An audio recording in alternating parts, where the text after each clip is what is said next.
प्यारे बच्चों, हमारा आज का विषय है काल।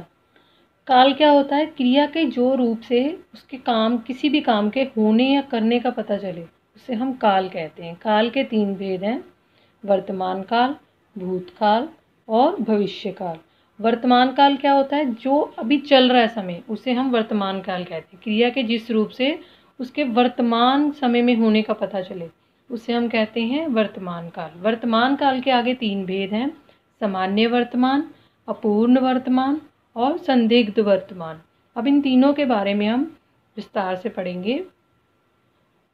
पहला है सामान्य वर्तमान। सामान्य वर्तमान कौन सा होता है?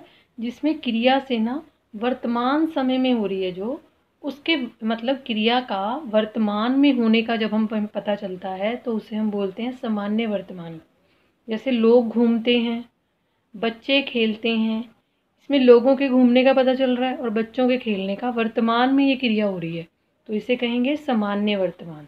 और अपूर्ण वर्तमान क्या होगा? जिसमें वर्तमान समय में क्रिया तो हो रही है पर वो लगातार चलती जा रही है, लगातार चलते रहने का वो काम के अगर पता चलता है तो उसे हम अपूर्ण वर्तमान कहते हैं। जैसे लोग घूम रहे हैं, मतलब अभी भी घूम रहे हैं, बच्चे खेल रहे हैं, मतलब वो जो कार्य या क्रिया है वो अभी भी चल रहा है, तो उसे हम कहते हैं अपूर्ण वर्तमान।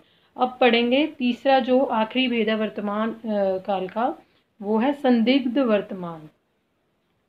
इसमें क्या होता है कि क्रिया से वर्तमान काल में होने पर इसमें क्या होता है, डाउट है, यानी वो क्रिया हो रही है या नहीं इसके बारे में वो श्योर नहीं है, मतलब पूरा विश्वास नहीं है उसे, जिसमें संदेह हो। तो इस तरह के जो होते हैं वाक्य, उनको हम कहेंगे संदिग्ध वर्तमान। उदाहरण देख लेते हैं। जैसे लोग घूमते होंगे, मतलब उन्हें पूरा श्योरिटी या पूरा विश्वास नहीं है कि वो घूम रहे हैं, तो घूमते होंगे। बच्चे खेलते होंगे, तो जिन वाक्य इनमें हमें संदेह की जो है का भाव जो है वो प्रकट हो रहा है, तो इस तरह के वाक्यों को कहते हैं संदिग्ध वर्तमान।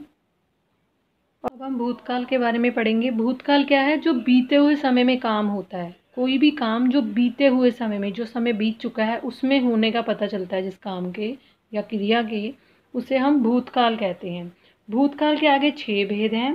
पहला है सामान्य भूत, दूसरा है आसन्न भूत, तीसरा है अपूर्ण भूत और चौथा है पूर्ण भूत, पांचवा है संदिग्ध भूत और छठा है हेतु हेतुमद भूत। अब इनके बारे में हम डिटेल में पढ़ेंगे।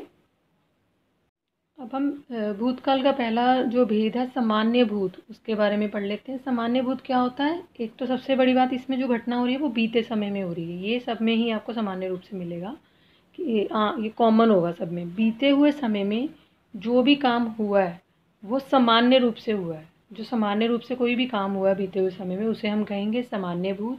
जैसे सूरज डूब गया, वह गिर गया, तो ये सामान्य जो भी काम हुए हैं बीते हुए समय में, उसे हम कहेंगे सामान्य भूत। नंबर 2 पे है आसन्न भूत। आसन्न भूत वो होते हैं जिसमें जो काम हो रहा है, एक तो बीते हुए समय में हुआ है लेकिन वो अभी अभी समाप्त हुआ है, मतलब हो चुका है लेकिन वो समाप्त अभी अभी हुआ है। अगर ऐसा किसी वाक्य में हमें पता चलता है वाक्य को पढ़ने से, तो उस तरह के वाक्य को हम बोलते हैं आसन्न भूत। जैसे मोहन अभी अभी सोया है, मतलब घटना बीती तो है पर अभी अभी ख़त्म हुई है। वो मोहन अभी अभी सोया है, वह अभी गया है, तो इस तरह के वाक्यों को बोलते हैं आसन्न भूत।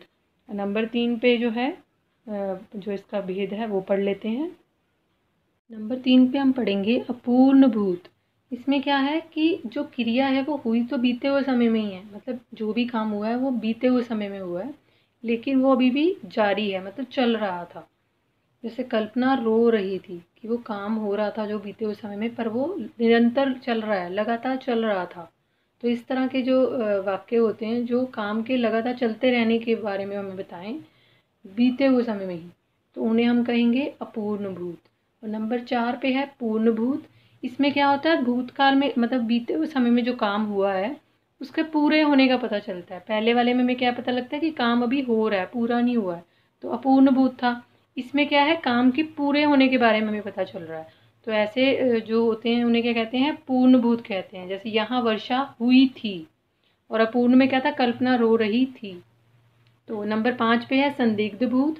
भूतकाल में मतलब बीते हुए समय में कोई काम हुआ है, लेकिन उसको लेके क्या है, आपको डाउट है, संदेह है, या पूरी तरह से आपको विश्वास नहीं है। जैसे मोहन गया होगा, मतलब बीते हुए समय में मोहन गया तो था, गया होगा मतलब गया था या नहीं, इसके बारे में आपको पूरा विश्वास नहीं है, डाउट है। तो इस तरह के जो वाक्य हैं वो क्या कहलाते हैं, संदिग्ध भूत।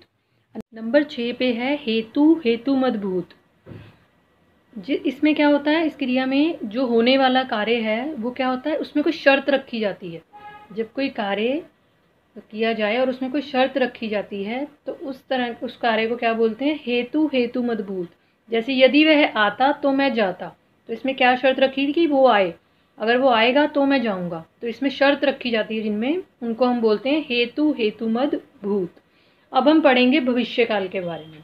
भविष्य क्या होता है, जो आने वाला समय, जो आने वाले समय में कोई भी काम होता है, भविष्य में होने का पता चले जिससे किसी काम के, उसे हम बोलते हैं भविष्यकाल। जैसे सूरज उगने पर सवेरा होगा, कि मतलब जब सूरज उगेगा तो सवेरा होगा, आने वाले समय की बात हो रही है।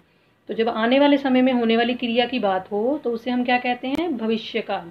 अब हम भविष्यकाल के भेदों के बारे में बात करेंगे। भविष्यकाल के 2 भेद हैं, सामान्य भविष्यकाल और संभाव्य भविष्यकाल।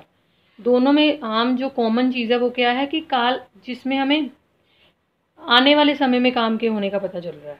ठीक है, आने वाले समय में यदि काम के होने का पता चल रहा है और वो सामान्य रूप से हो रहा है, सामान्य रूप से कोई काम होने का पता चले आने वाले समय में, तो उसे हम बोलते हैं सामान्य भविष्यकाल। और जब हमें आने वाले समय में कोई ऐसे काम हो तो रहा है पर उसके होने की संभावना, श्योरिटी नहीं है, आपको विश्वसनीय नहीं है, पर पॉसिबिलिटीज़ हैं, संभावना हो किसी काम के आने वाले समय में होने की, तो उसे हम बोलते हैं संभाव्य भविष्यकाल। जैसे कि शायद वर्षा हो जाए।